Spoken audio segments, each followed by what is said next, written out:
नमस्कार दोस्तों, मेरा नाम है चिराग गोठी। आप देख रहे हैं क्राइम तक। मेरे साथ है परिवेश पांडे। आज बात करते हैं हेकड़ीबाज गालीबाज यानी श्रीकांत त्यागी के बारे में। कल हमने काफ़ी सपोर्ट कर दिया, ऐसा लोगों ने कहा। हालांकि हमने सपोर्ट नहीं किया, हम अभी भी इस बात पर कायम हैं। और लोगों ने भर कर हमें गालियां दी।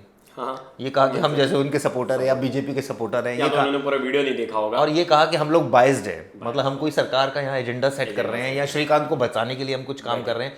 शायद उसने हमें कुछ पैसे दिए हैं। ऐसे ऐसे तमाम आरोप लगाए जिनमें कोई सच्चाई नहीं है दोस्तों। और हम किसी को यहाँ सपोर्ट करने के लिए नहीं बैठे हैं, और जो सच बात है वो बोलने के लिए बैठे हैं। अब इसमें डेवलपमेंट ये हुआ है कि उनकी पत्नी सामने आ गई अचानक, और उसने कहा है कि मुझे पुलिस ने बहुत टॉर्चर किया और मैं तो महिला हूँ, मेरा क्या कसूर। अब योगी जी को महिलाएं नजर नहीं आ रही जो टॉर्चर हो रहा है, जो उनकी पुलिस टॉर्चर कर रही है। साथ साथ बयान जो है वो गालीबाज यानी श्रीकांत त्यागी का भी सामने आया। उसने कल मीडिया से बात की, देर रात शाम को प्रेस कॉन्फ्रेंस हुई, जिसके बाद मीडिया से बात की और उसने कहा कि वो तो मेरी बहन जैसी है, यानी जिनसे झगड़ा हुआ अब वो अचानक गुस्से और आवेश में आके ये सब चीजें कह दी, और अब अचानक वो बहन बन गई। और उस समय तो पता नहीं क्या क्या बोला, जो हमने वीडियो में भी देखा कि तमाम आरोप लगाए। और उसके बाद अब अचानक बहन का राग अलाप रहे हैं। इनकी तमाम जो गाड़ियां मिली हैं, 5 गाड़ियां अभी तक सीज की है पुलिस ने, जिनमें सभी पर 0001 ये नंबर है सबका। स्वामी प्रसाद मौर्य जो एक नेता हैं, अब समाजवादी पार्टी में चले गए हैं, कभी बीजेपी में होते थे। तो अब जो है ये कहा जा रहा है कि इनसे भी बहुत नज़दीकियाँ हैं। हालांकि नेताजी कुछ भी कहें, लेकिन नज़दीकियाँ हैं। और ये कहा जा रहा है कि उनको कुछ सिक्योरिटी भी प्रोवाइड की गई थी, और सिक्योरिटी ऑब्वियसली वही प्रोवाइड करेगी जो सरकार में रहेगी। ये तमाम ऐसे सवाल हैं जो अब खड़े हो गए। परिवेश, सबसे पहले एक एक करके बात करते हैं। पत्नी के बयान पर आते हैं। जो पत्नी कह रही है कि उनको टॉर्चर किया गया, पुलिस ने उनको बहुत ज़्यादा 3 दिन बुलाया लगातार, और 3 दिन बैठाकर बहुत गंदी गंदी भद्दी भद्दी भाषा का इस्तेमाल किया। ये देखा जाए तो ये बहुत ही गलत है, क्योंकि आप पहले तो आप एक महिला का केस ले रहे हैं और उसका पति भागा, आप उसे ढूंढिए। आपकी नाकामी है, आप उनके परिवार वालों को बुलाकर पुलिस स्टेशन में हरास कर रहे हो। एक महिला अगर आरोप लगा रही है तो इसकी भी जांच होनी चाहिए। वो भी एक महिला है, जैसा एक महिला का सुना जा रहा है, सब उनके लिए आवाज उठा रहे हैं, तो ये महिला भी है, इनकी भी आवाज है, इन्होंने भी जो बोला है उसकी भी जांच होनी चाहिए। नहीं, लेकिन सवाल तो है ना कि फिर आरोपी कैसे आएगा। अब पुलिस का तो एक टैक्ट होता है कि वो जब भी इस तरह के आरोपी भागता है उसके परिवार वालों लेकिन को, उसके परिवार की गलती नहीं ना, उनका कुछ भी टैक्ट हो, लेकिन परिवार की तो गलती नहीं। उस महिला की क्या गलती है? उस महिला ने थोड़ी ना उस औरत से जाके अभद्र भाषा में कुछ बात किया हो या कुछ भी उनके साथ कहा सुनी की हो। उनका तो कुछ गलती ही नहीं था, तो उन्हें इतना क्यों बोला गया? जो जिस हिसाब से इल्जाम लगा दिए, उनका आरोप है, वो सच है कि झूठ है ये तो अगर इन्वेस्टिगेशन होगा तो पता चलेगा। बट फैमिली को कहीं ना कहीं हरास नहीं करना चाहिए। बहुत सारे सोसाइटीज में बहुत सारे लोग बाहर के आ रहे थे, एनजीओज आ रहे थे, और एक मैंने वीडियो भी देखा था जिसमें उनकी वाइफ शायद पीछे खड़ी थी, तो उनकी वाइफ को टॉन्ट मार रहे थे और मतलब आपका पति ऐसा वैसा है, बहुत सारी चीजें बोली जा रही थी। मतलब फैमिली को इन्वॉल्व करना इज नॉट गुड। आप जितना टारगेट करना है उनको कीजिए, त्यागी को, जिन्होंने ये सब चीजें की हैं, उनके फैमिली को मत टारगेट कीजिए। बहुत सारे कमेंट्स, बहुत सारी ये कि इनका बच्चा भी ऐसा होगा, बहुत सारी चीजें थी। तो सब सिमिलर नहीं होता, सब इससे एक जैसे नहीं होते। परिवार बहुत बड़ा है। लेकिन पुलिस का कहना है कि वो तो इसलिए मतलब टारगेट करती है ताकि उनको आरोपी को पकड़ना है, और आरोपी तब तक पकड़ में नहीं आएगा जब तक फैमिली पर दबाव नहीं डाला जाएगा। यही वजह है कि कोर्ट में नॉन बेलेवर वारंट के बाद प्रॉपर्टी अटैच की जाती है। वो एक प्रोविजन है, ताकि प्रॉपर्टी अटैच होगी तो आरोपी भाग कर आएगा कि भैया उसकी प्रॉपर्टी अटैच हो रही है। तो इसी सेंस में उन्होंने परिवार को बुलाया। पूछताछ तो करने का हक है, और पूछताछ की है। पूछताछ अब कोई आदमी आराम से तो कुछ बताएगा नहीं। सबसे बड़ी बात ये, थोड़ा उससे सख्ती से बात करनी पड़ेगी, तभी वो कुछ राज उगलेगा, या दबाव डालना पड़ेगा। कई बार तो हमने देखा है, कई बार के मैक्सिमम केसेस में ऐसा होता है जिसमें पुलिस पिटाई करती है, और उसके बाद आरोपी कुछ बोलता है तो फिर, या आरोपी का रिश्तेदार कुछ बोलता है तो कुछ क्लू मिलता है। उससे पहले तो कोई आराम से तो कोई बता नहीं सका कि कहाँ है वो। उसने तो खुद ने सरेंडर किया। वो पुलिस, अब ऐसी बात हो गई कि पुलिस को नहीं पता, नोएडा पुलिस इतनी उसको नहीं पकड़ पा रही, इतना परिवार वालों को टॉर्चर करना पड़ता है। पुलिस चाहती तो उन्हें कब का ट्रेस कर सकती थी। ये सब बहुत ही जेन्युइन बात है कि पुलिस उन्हें कब का पकड़ सकती थी अगर पकड़ना चाहती तो। पुलिस ने कहीं ना कहीं उन्हें खुली छूट दी थी जब तक प्रेशर नहीं बन रहा था, और जब प्रेशर बना तो उन्होंने फैमिली को टॉर्चर करना शुरू किया, और बाकी लोगों को भी पूछताछ के लिए, क्योंकि अब तो पकड़ना है कैसे भी। फिर उसमें पॉलिटिक्स आ गया, जो हमारा सेकंड डिस्कशन पॉइंट था कि अब जो गाड़ी पे पास लगे थे वो स्वामी प्रसाद मौर्य के थे, ऐसा कहा जा रहा है, और सामने आया। बट वो भी उससे पल्ला झाड़ रहे। वो कह रहे हैं कि हमसे बहुत लोग मिलने आते थे जब हम मंत्री थे, हुआ करते थे, जब हमारे पास पावर थी तो बहुत लोग मिलने आते थे। तो ऐसे वो भी उसमें उनमें से एक थे। ऐसा नहीं है कि वो हमारा, मतलब बीजेपी अपना ठीक रहा, हमारे पर फोड़ रही है। वहीं बीजेपी बैकआउट कर रही है कि ये स्वामी प्रसाद मौर्य का स्टिकर है उनकी गाड़ी पे, वो उनके सपोर्ट पे थे। तो अब यहाँ पॉलिटिक्स भी सामने आ रही है खुल के कि एक दूसरे पे बस लिपापोती की जा और रही सबसे बड़ी बात यह है कि अगर स्टिकर इशू हुआ है तो वो तो बिना जान पहचान के इशू हो ही नहीं सकता है। ऐसा हो ही नहीं सकता। वो तो कल एक चैनल ने स्टिंग ऑपरेशन किया था उनके ताऊ जी का, और उसमें वो ताऊ जी बोल रहे थे कहीं टोल टैक्स नहीं भरना पड़ता था त्यागी को, तो ये स्टिकर का ही दबदबा था। ये विधायक का जो स्टिकर लगा था नहीं, वही दबदबा तो था क्योंकि सिक्योरिटी मिल जाना, गाड़ी के नंबर आप सोचिए दिल्ली में अगर आप इस तरह से फैंसी नंबर लेते हैं, मुझे याद है एक टाइम पर मिलते थे, अब तो मिलते भी नहीं है। और फैंसी नंबर लेने का मतलब सीधा सीधा है कि आपकी पहुंच है नेताओं से या ब्यूरोक्रेट्स के साथ आपकी सेटिंग है, तभी आपको मिलता है, अदरवाइज नहीं मिलता। तो फैंसी नंबर ले रखे थे। किस हैसियत से इनको सिक्योरिटी प्रोवाइड की गई थी उस समय बताते हैं। एसएसपी वैभव कृष्ण होते थे जब इनको ये सारी चीज़ें प्रोवाइड की गई थी। और साथ साथ जो उस समय के ये भी जांच होगी, जो यहाँ के ये बताते हैं कुछ सीनियर पुलिस ऑफिसर्स हैं, उन्होंने एक रिपोर्ट भी भेजी है जिसमें उन्होंने बताया कि एसएसपी उस समय कौन थे जिनके कार्यकाल के दौरान इनको सिक्योरिटी मिल रही है, तमाम चीज़ें हो रही है। वो ऑब्वियसली वो जांच अब की जाएगी कि किस आधार पर, क्या बेसिस पे सिक्योरिटी, क्योंकि ऐसे सिक्योरिटी तभी मिलती है जब बहुत ज्यादा जान का खतरा हो या जान का खतरा हो, आपको थ्रेट हो किसी चीज का। और सबसे बड़ी बात है आपको क्या जान का खतरा है, आप कौन सी ऐसे वीवीआईपी है जो आपको जान का खतरा है, या प्लस अगर आपको मान लीजिए आपकी दुश्मनी भी है तो फिर उसका एक अलग प्रोविजन है। अपने पर्सनल बॉडीगार्ड्स भी लेके चलते थे, जैसे सोसाइटी वालों ने आरोप लगाया है कि वो वॉक पे भी जाते थे तो उनके बॉडीगार्ड उनके पीछे चलते थे। तो ये सब चीजें एक माहौल बनाना था।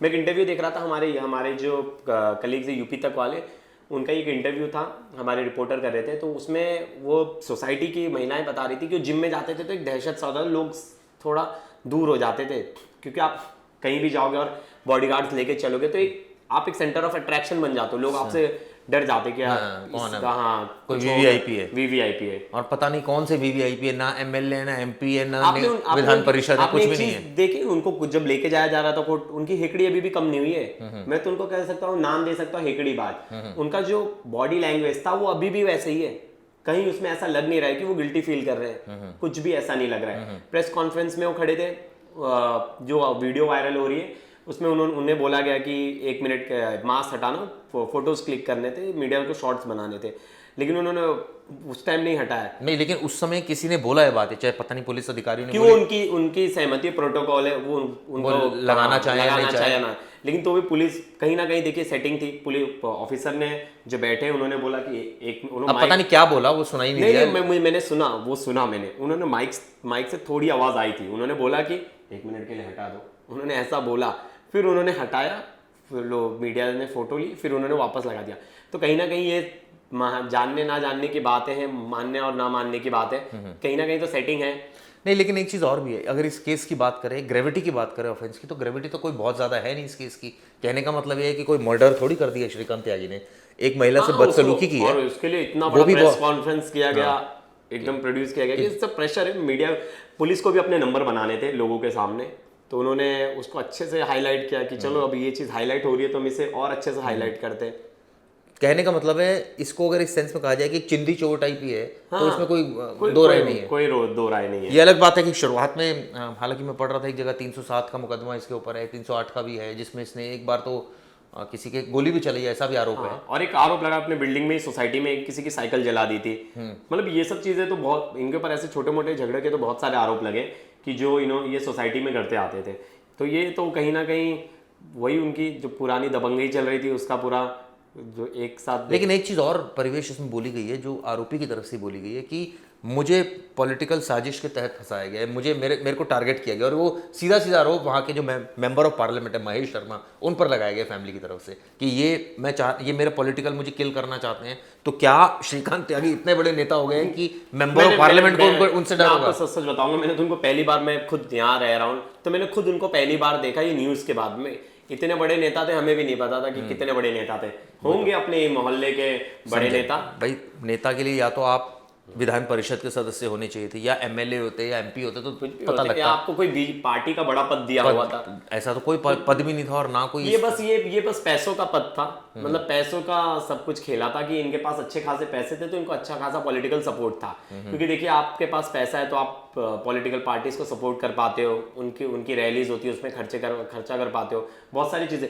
एक और चीज बड़ा इंटरेस्टिंग है इसमें, त्यागी समाज आज उनके सपोर्ट में आया था, और उनके सपोर्ट में नारेबाजी पुलिस स्टेशन में उन्हें। लेकिन मैं एक जगह बयान भी पढ़ रहा था त्यागी समाज का, ये भी था कि इन्होंने जो किया है वो उससे हम उसके साथ नहीं है। हाँ, इस तरह की बातें बोली है उन्होंने लेकिन एक वीडियो तो ये भी सामने आ रहा है ना कि समाज के कुछ लोग ही जाके उन्हें सपोर्ट कर रहे हैं, उनको रिहा करने की मांग कर रहे हैं। देखिए आपके समाज का और मेरे समाज का और किसी के भी समाज का कोई भी अपराधी हो, अपराधी होता है। जब उसने अपराध कर दिया है तो उसके सपोर्ट में किसी को भी सामने नहीं आना चाहिए। तो व्यूअर्स, आप क्या सोचते हो, आपका क्या नजरिया है इन तमाम बातों को लेकर? उनकी जो बीवी का बयान आया है कि उनको टॉर्चर किया जा रहा है, अब खुद आरोपी का बयान आया है, आरोपी ने बहन बोल दिया है जिनके साथ मारपीट हुई। आरोपी की जो उस पर आरोप है उसकी कितनी ग्रेविटी है, उस पर भी आपका क्या नजरिया है? कि वाकई बहुत संगीन अपराध इसको आप कह सकते हो, या ऐसी श्रेणी में अपराध है जिसमें बेल भी नहीं हो सकती? अभी तो फिलहाल आरोपी को जेल भेज दिया है, आपको अपडेट दे देते हैं श्रीकांत त्यागी को। इसके अलावा त्यागी समाज का जो एक मैटर है जिसमें कुछ लोग सपोर्ट कर रहे हैं तो कुछ अगेंस्ट में है, तो इन तमाम पॉइंट्स पर आपका क्या नजरिया, आप क्या सोचते हैं? किस तरह से इस पूरे मामले को देखते हैं कि क्या वाकई इसमें इंसाफ हुआ है, या आपको लगता है कि अभी इंसाफ इसमें नहीं मिला है, अभी भी बहुत कुछ होना बाकी है? परिवेश जी, हम इसी से कंक्लूड करेंगे कि अब आने वाले समय में ये देखना इंपॉर्टेंट है कि कितनी सजा होती है, कितना तगड़ा केस होता है, क्योंकि ये सब बातें तो बाद में कोई पूछता नहीं। लेकिन जो एक चीज समझ में आ रही है वो ये आ रही है कि इस केस से अगर बात की जाए, गैंगस्टर एक्ट लगा दिया है, अब पता नहीं गुंडा एक्ट जो लगता है वो, अब वो पता नहीं सीरीज ऑफ ऑफेंसेस किए तो है। अब टेक्निकली एक चीज और भी जांचनी होगी कि इनके पास एक्चुअल में कितनी धन दौलत है, एक तो इसका सबूत आना चाहिए, प्लस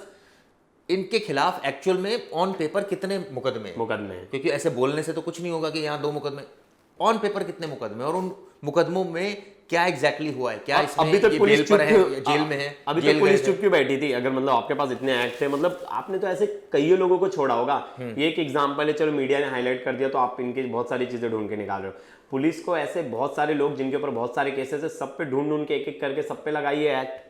सही बात है, किसी को मत छोड़िए। क्योंकि जिस तरह से ये पूरा मामला नजर आ रहा है शुरुआत में, और जिस तरह से तमाम चीजें सामने आ रही है, आप सोचिए ना, एक नेता जो कि न एमएलए है, न एमपी है, न विधान परिषद का सदस्य, एमएलसी इसको बोलते हैं, कुछ नहीं है, कुछ नहीं, और उसके बाद बिना मतलब का भौकाल लेके चल रहा है। इतना दबंगा है उसमें, भौकाल सोचिए, सिर्फ पैसे का गेम सोचिए, उसमें नेताओं का कनाइवेंस, ब्यूरोक्रेट्स का कनाइवेंस, उसके बाद उसको फैंसी नंबर मिल जाना, उसके बाद वो जो है इलेक्शन के लिए कैंडिडेट भी वो कोशिश कर रहा था बनने की, उसके अलावा वो फाइनेंस कर रहा है बहुत तगड़े वाला, इसके अलावा उसकी इनकम भी इतनी जबरदस्त है तभी वो फाइनेंस कर पा रहा है, नहीं तो कौन फाइनेंस ऐसे फाइनेंस करता है? तो ये तमाम, और सरकार से उसको क्या बेसिकली फायदा हो रहा है, सरकार किस तरह से उसकी मदद कर रही है, तो वो जो है इन्वेस्ट कर रहा है, कमा रहा है, और उसके बाद फाइनेंस कर रहा है पार्टीज को, ये पूरी जांच का विषय है। लेकिन इतना तय है कि ये मुझे लगता नहीं कि इतनी गंभीरता से एजेंसी इसकी जांच करेगी, ऐसे तमाम मामले होते हैं। बस ये थोड़ा सा हाईलाइट हो गया, मैं आगे देखेगा इसमें ज्यादा कुछ होगा नहीं, क्योंकि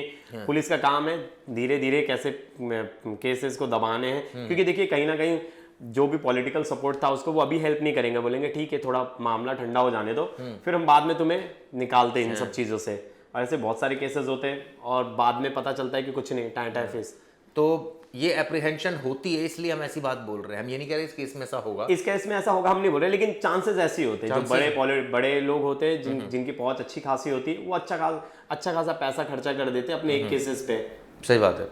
तो दोस्तों, आपके व्यू पॉइंट्स क्या हैं, आप हमें ज़रूर कमेंट्स कीजिएगा, लगातार कमेंट्स कीजिए, इसमें बताइए कि और कानून क्या वाकई सख्ती होनी चाहिए, पुराने जो मामले हैं उनका क्या स्टेटस है, ये भी हम पता करने की कोशिश करेंगे कि किस में ये आरोपी को, ये जो आरोपी है श्रीकांत त्यागी, इसको गिरफ्तार किया गया, ये बेल पर है या फिर इसको कभी गिरफ्तार ही नहीं किया गया कि मुकदमे। तो ये तमाम जानकारी के साथ आगे आपसे मिलेंगे। फिलहाल के लिए शुक्रिया दोस्तों।